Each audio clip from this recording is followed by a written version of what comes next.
Hello and welcome to Total Packers with Matt LaFleur, presented by Software One. Larry McCarren, along with the head coach of the Green Bay Packers.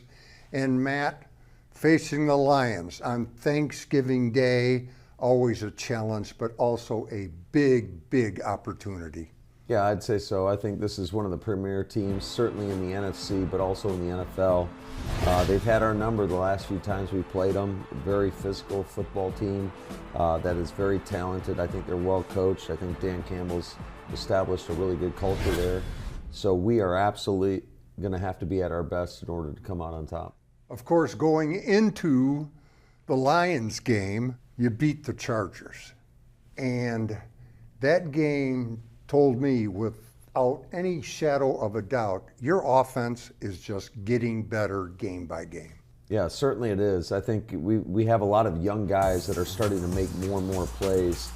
Wicks had a couple big-time plays in that game.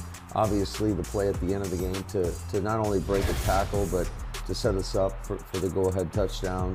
Jaden Reed was all over the tape, both in the run game and in the pass game. It was great to see guys like Tucker Kraft get involved, and so it definitely is encouraging to see these young guys making significant contributions, especially late in games. Jordan Love, over 300 yards, 2 touchdowns, no interceptions, and he led a late game drive that provided the touchdown that won the game. Might it have been his finest moment? I would say so. I think just the poise he showed throughout the game, whether it was going good or not so good, I thought he made a lot of big-time plays throughout the course of the game, some critical third down conversions, and he led our guys, and that's what you expect out of your quarterback. There's always going to be a couple plays that you'd like to have back. I know the one to Musgrave late in the game would have been a nice one to have, but I thought... I forgot about it. Yeah. I thought all in all, I thought he did a really nice job. Matt, as his coach, and you spent a ton of time with him, can you kind of feel the confidence growing in Jordan? Oh, absolutely, and I think it's reflective in our play calls with him in terms of just being more aggressive, because you trust the guy that has the ball in his hands, that's making those decisions. Anytime you throw the ball 40 times in a game, you come away with no interceptions and not putting the ball in jeopardy. You got a lot of reason to have trust in him. Matt, I want to make sure we mention the defense's performance, especially in the red zone.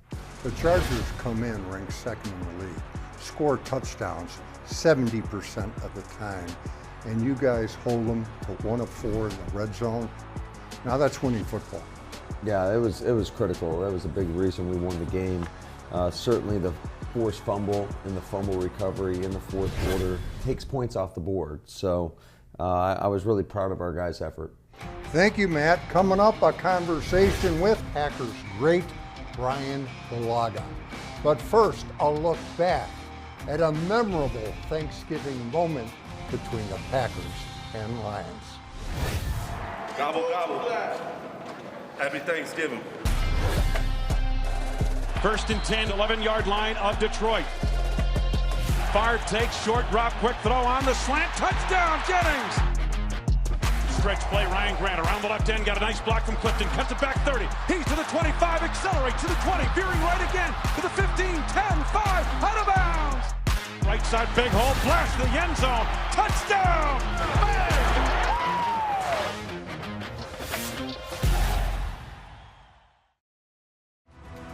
Total Packers with Matt LaFleur is brought to you by your local Chevy dealers, by Bellin Health, and by Johnsonville.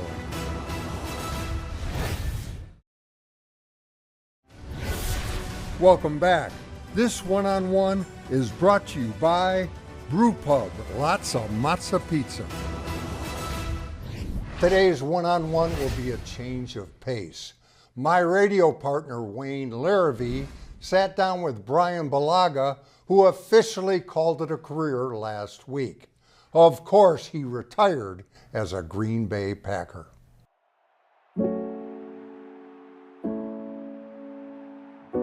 being drafted here and being part of this organization. I think, to me personally, the greatest organization in the NFL was an absolute honor. For me, it's kind of like a full circle moment coming back and ending my journey here. I get I haven't played in a few years, but to make it official as a Green Bay Packer, to me, means the most. You decided to retire officially as a Packer. Why was that important? For me personally, it's where the journey started. Like, everything for me came full circle with starting here, winning a Super Bowl here, winning a lot of games here, enjoying myself as a player, but also off the field as a family man and part of the community. So to me, it just feels like home, and this is where the journey started. This is where it should end.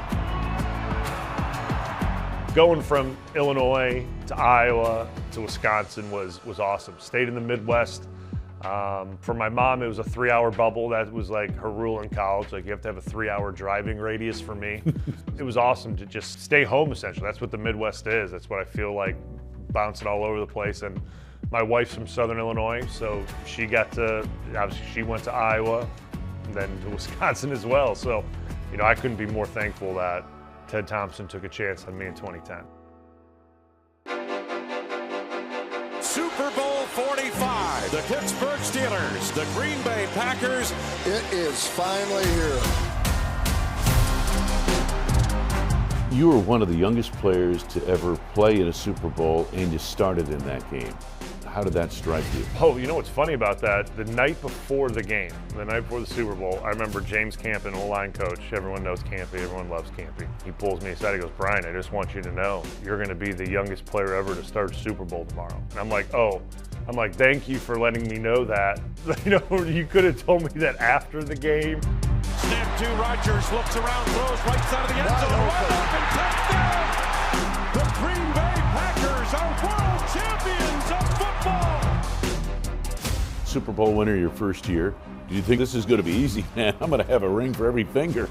Well, funny enough, like the next year in 2011, we go 15-1, and I'm kind of thinking, man, once we lost that one in 2011, I knew from that point, this isn't going to be easy, and unfortunately, we never got back to it. But a lot of memories, a lot of fun, a lot of winning. Scrambles right, throws the end zone, touchdown! Here it is. He's hit a sack. Oh my goodness. Makes the turn, breaks the tackle to the 10 to the 5. It is a touchdown.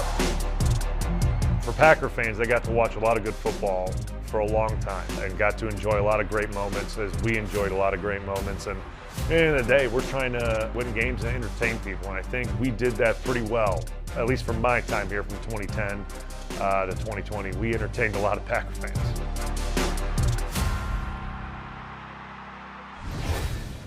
Matt, as I recall, Brian's last year in Green Bay was your first. What'd you remember about him? Well, first of all, he was an exceptional player. Certainly, I think when you look across, our offensive line was great as a whole. When you had David Bakhtiari on the left side, Bryan Bulaga on the right side, Corey Linsley inside. That was Elton's rookie year, and then Billy Turner was our right guard. We just had a phenomenal offensive line, and they were the catalyst for a lot of our success that year. And Brian was not only a great leader in that offensive line room, but for our team, certainly a veteran player, and he was a big reason we won 13 games. Thank you, Matt. Coming up this week's Chalk Talk, don't go away.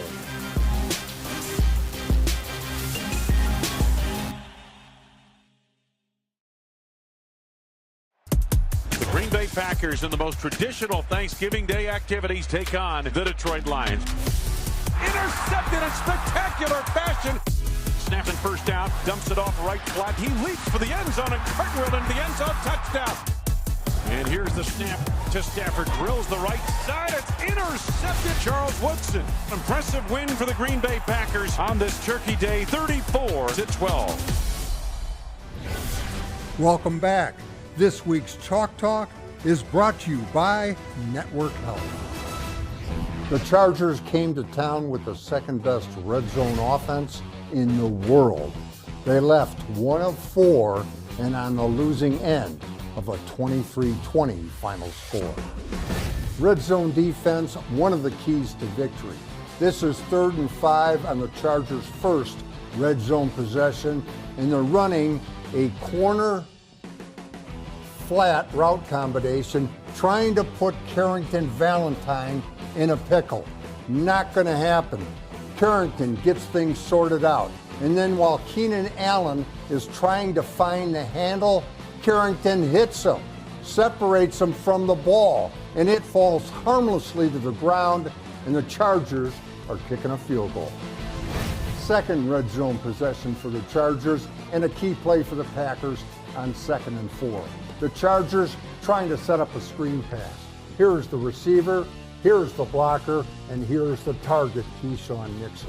But Keyshawn does not wait for the play to come to him. He attacks the play. That gives the blocker no chance, and then Keyshawn splatters the receiver for a loss of 3. One play later, the Chargers are kicking another field goal.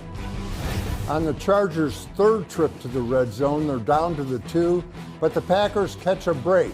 Austin Eckler slips, but sometimes you make your own breaks. Look at Kenny Clark. He absolutely stuffs the center into the backfield. And then when the slip occurs, Kenny's in great shape to toss the center aside and poke that ball out. You can see it right here. Then watch the way Kenny finishes this play.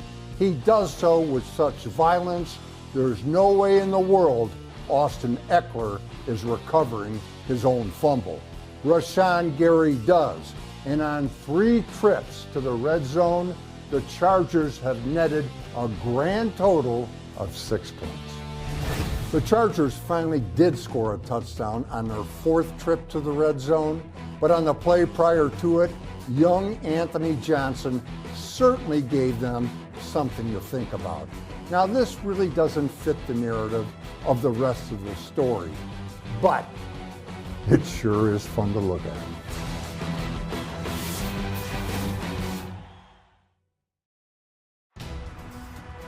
Total Packers with Matt LaFleur is brought to you by Network Health, by your Wisconsin Toyota dealers, and by Software One, redefining how companies build, buy, and manage everything in the cloud.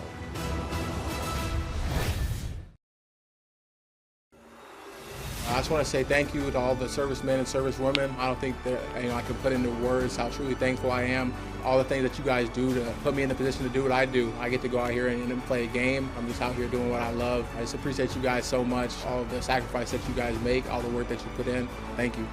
I want to thank all the men and women service members for providing me the freedom and ability to play this amazing game and making the ultimate sacrifice. We can't thank you enough. I want to thank the whole military for what you do, protecting our country and allowing us to play the great game that we want to play, and that's football.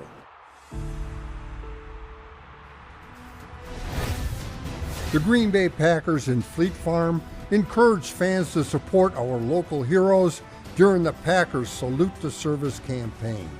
To all who have served and are currently serving our country and their families, we say thank you.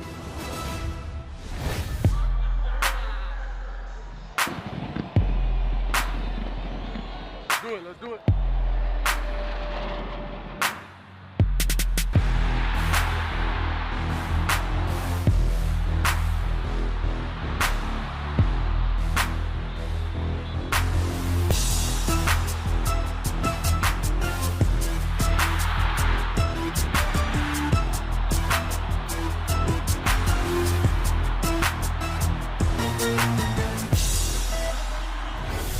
Welcome back to Total Packers with Matt LaFleur. This week's Game Balls are brought to you by Spectrum. Time to talk top performers and game balls. And earlier you're talking about Jordan Love, and the thing we haven't talked about, he hit 10 different receivers. What's that say about him, your offense? That's pretty cool. I'd say so. I think it just speaks to the depth that we have, not only at the wide receiver position, but it was great to see multiple tight ends get involved, multiple backs catching passes, and he's doing a great job of just being the facilitator, going wherever the coverage dictates the ball to go, and that's what you expect out of your quarterback, and he played a really good game. Jordan gets the offensive game ball, and defensively, you go with Kenny Clark. Not a ton of tackles, but when you needed a play really bad, he made one. Well, he forced the fumble in the red zone. I think Preston Smith was right there as well. Yeah, you can't look any further than the last play of the game. It's a 4th and 1 situation in a 2-minute against a premier quarterback in this league, and Kenny got his big mitt on the ball and ended the ball game. Thank you, Matt. Coming up, the last word from the coach. Stay with us.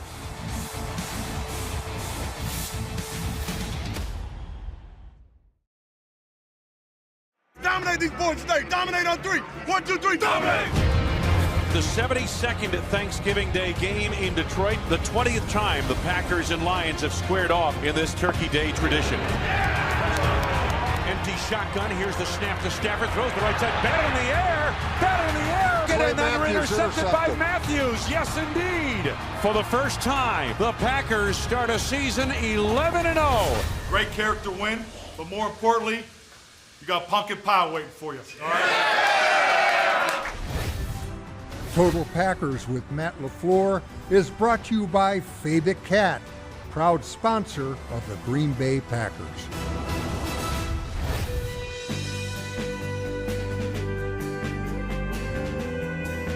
We're here at Elmore Elementary School here in Green Bay. I just got to read. I don't know how many kids, a lot, and just kind of encourage them, read a good book, and just enjoy our time here. The book was called The Cool Bean. The moral of the story is helping each other out and friendship. Oh yeah, check out how they move. It's all about giving back. I mean, this community does so much for the Packers, supports the Packers, win, loss, draw, whatever it is, and so just kind of giving back to that community, coming back into this community. I'm sure a lot of these kids and their families are at the game, so just seeing them in their own areas is important too. Notice their sunglasses. Yow! This is what it's all about, right? So many young kids just looking for wisdom and from knowledge, and I think just having a platform as a football player, it's definitely what I do, but it's not who I am. Just coming out here and just sharing some information through a book can be a valuable lesson, and it really helps me more than anything. Those kids help me for sure.